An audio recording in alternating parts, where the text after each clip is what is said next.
Shopify grows your business no matter how far or big you grow. Shopify is the global commerce platform that helps you sell at every stage of your business. Whether you're selling your fans' next favorite shirt or an exclusive piece of podcast merch, Shopify helps you sell everywhere. Shopify powers 10% of all e-commerce in the U.S.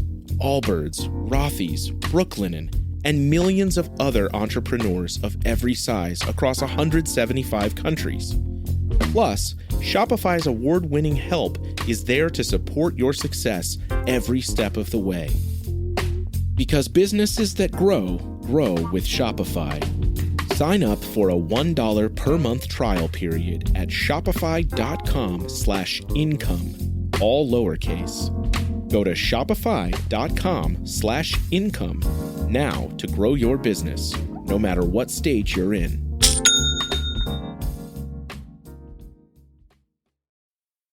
This is The Planted Runner. I'm Coach Claire Bartholic. The features that are considered beautiful about the human body have changed fairly drastically over the centuries. A curvy female body with flushed cheeks was every Renaissance painter's ideal. A corseted waist and a full bottom was the standard in Victorian times. In the 1920s, an extra-thin, boyish physique was in vogue. Today's beauty standards are thankfully getting more diverse, but for many people, there's nothing sexier than a six-pack on a man or a woman.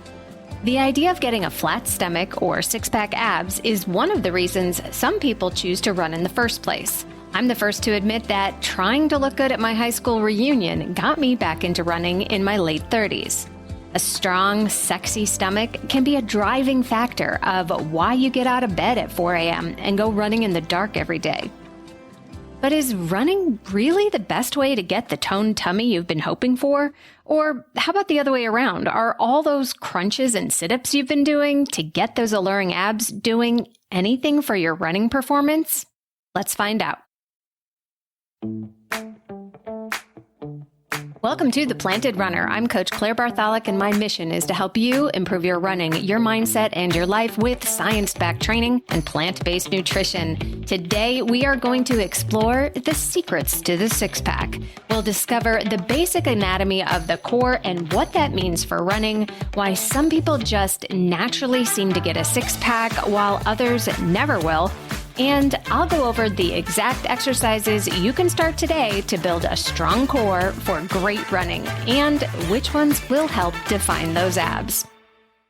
Whether you run for health and fitness, performance and accomplishment, or you're out there for straight-up sexiness, this episode will help you clarify which exercises align with your goals.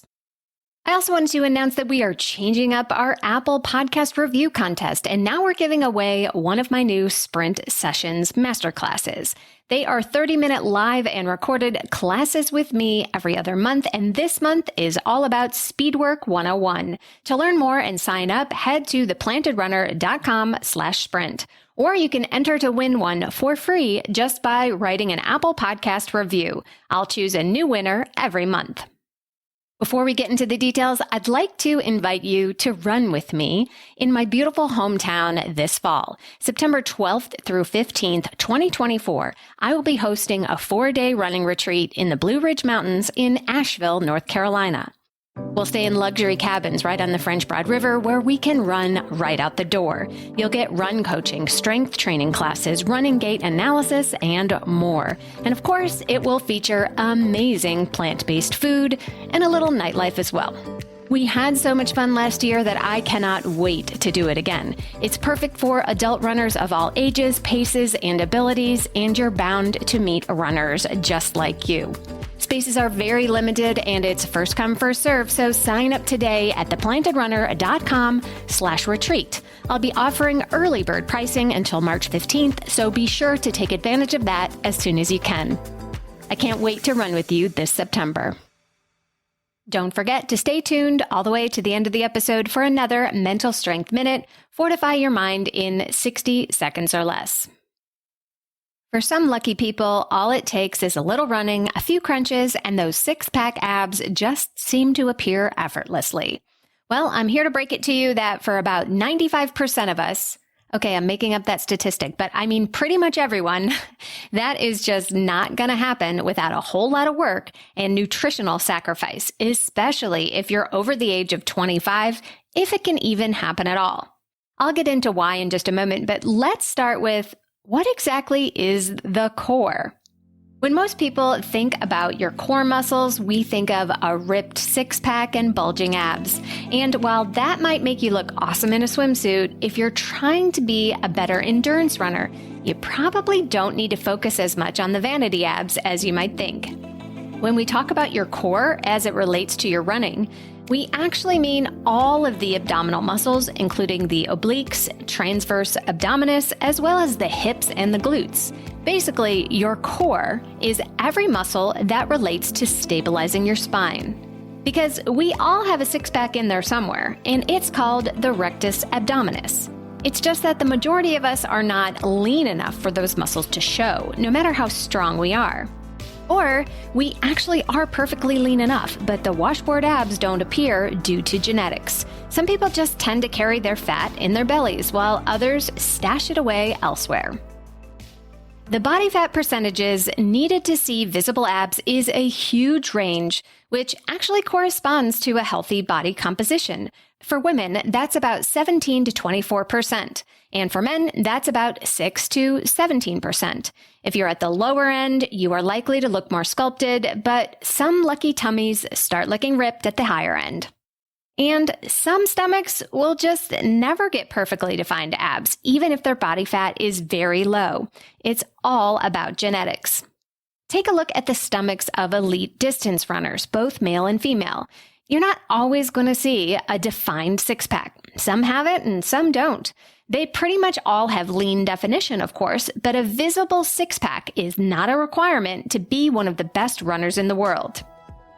Instagram has taught us that a taut tummy with rippling abs is what we should all strive for.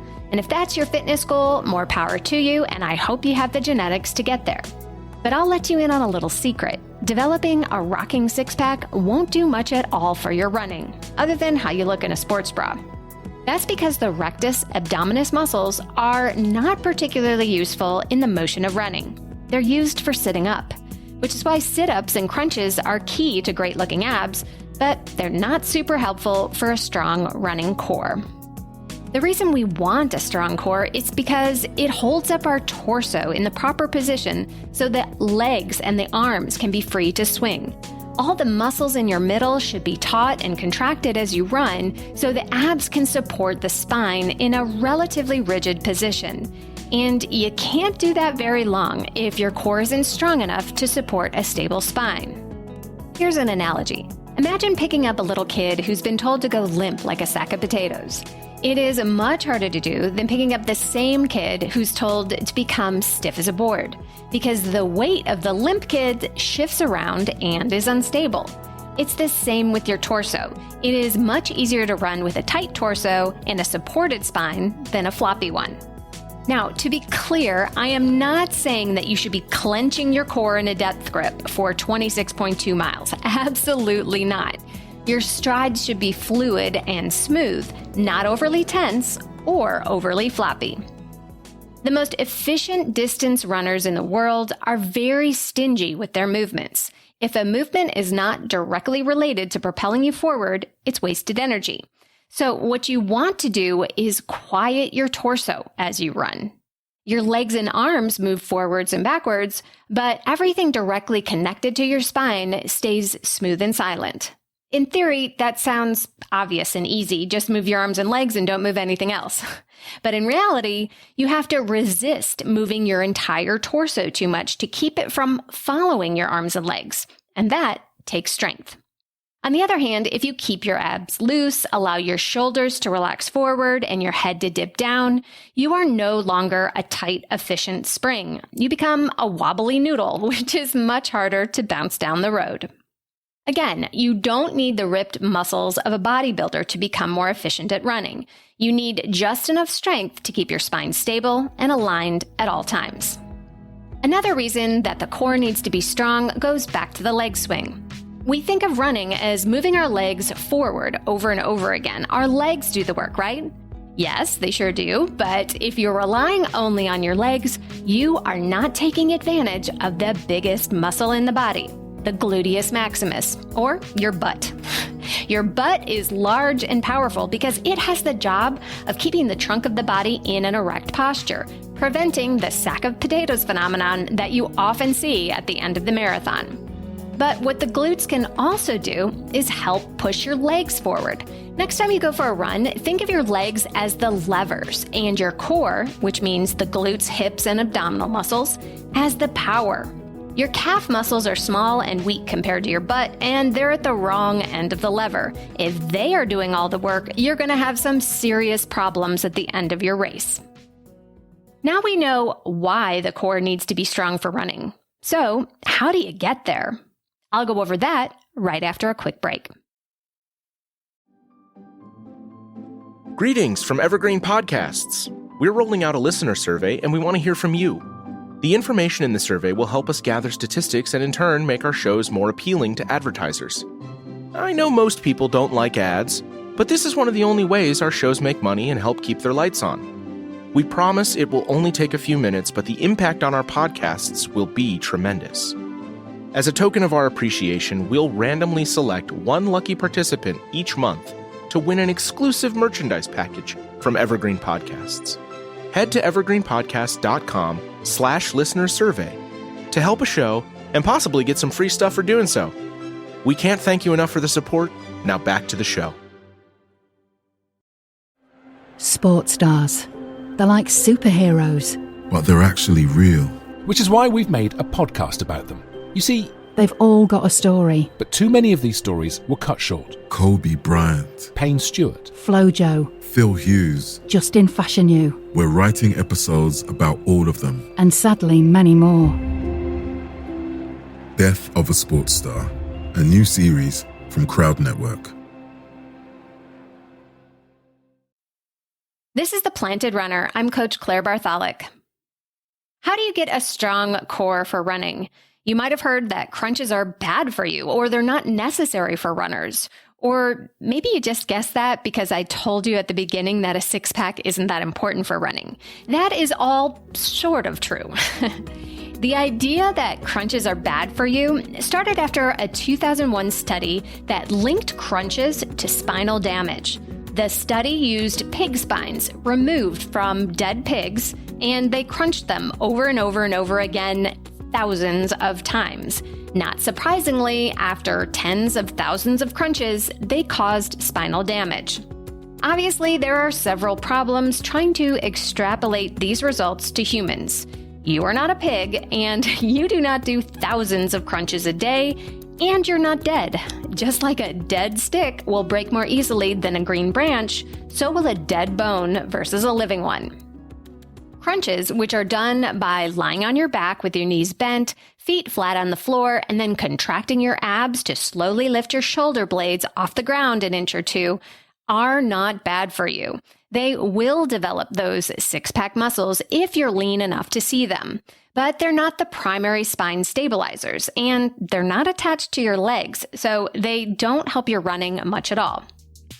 A better use of your time, if running performance is the goal, is all the variation of planks. And it's named plank for a very good reason. You want your body from the tip of your head down to your heels to be in a perfectly straight line. Common mistakes with planks are pushing that booty up in the air or letting your hips sag towards the ground. You should look like a board with no bends. Plank can either be done in a push-up position with your arms locked straight, or you can rest on your forearms. If you're not strong enough to stay up on your toes, use a bench or a set of stairs to elevate your arms a bit higher.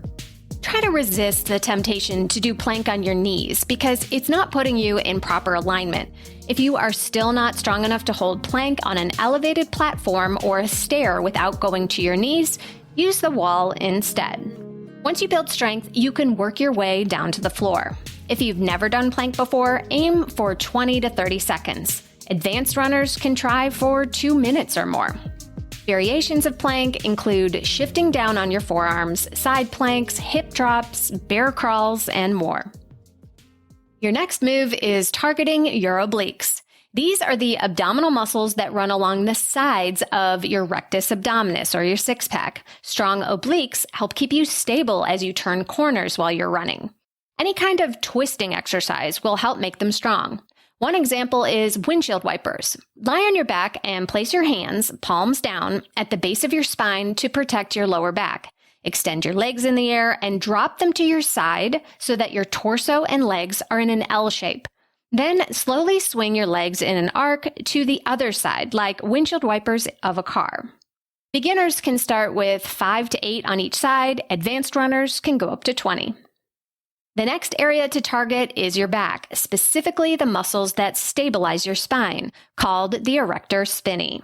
The classic move for that is the Superman. Lie on the floor on your stomach and lift your arms and legs like you are flying over Metropolis, saving the world.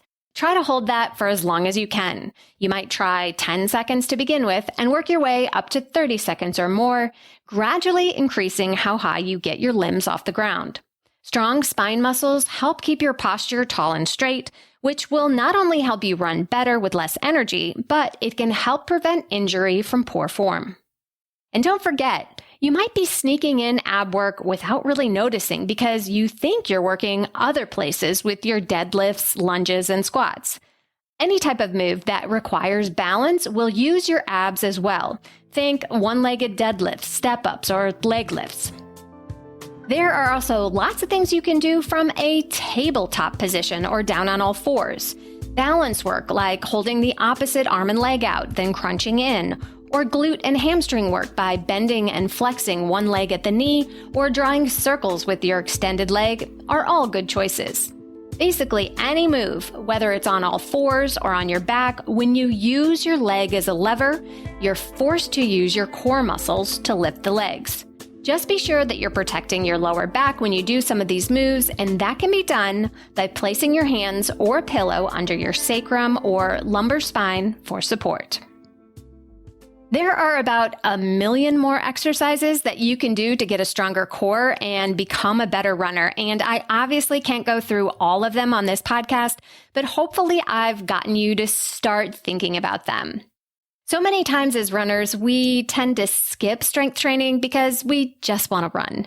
But the trick is you don't have to make strength training into this big chore. If you just did 30 seconds of plank and a few leg drops before every single run, those couple of minutes invested every day would pay huge dividends. So if you care more about your splits than a six-pack, you never have to do another crunch again. If you want it all, focus on your entire core, not just your abs. Combined with proper nutrition, you can have the performance and the physique. And now it's time for the Mental Strength Minute. Fortify your mind in 60 seconds or less. Today's topic is Hocus Pocus, Everybody Focus. This mantra is one that I borrowed from my kid's kindergarten teacher. When she wanted the class's attention, she would say, Hocus Pocus, Everybody Focus. The children loved the silly, catchy phrase and would all quiet down. The silliness of it is why it's also perfect for running when your mind starts to wander.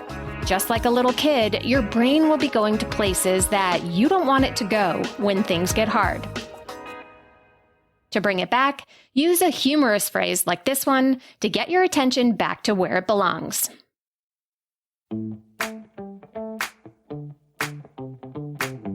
Thank you for listening to The Planted Runner, part of the Evergreen Podcast Network.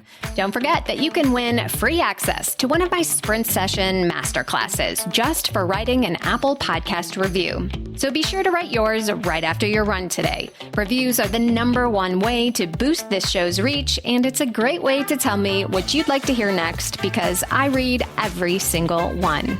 Have a great run today. Women's Running Stories, where we explore the intersection between running and life. Because every woman who is committed to a running journey has a story to tell, and this is where you'll find those stories. I am host and producer Cherie Louise Turner. I'm a 53-year-old runner, and together with original music by musician and runner Cormac O'Regan, we bring these inspirational stories to life. Please join us to fuel your adventures.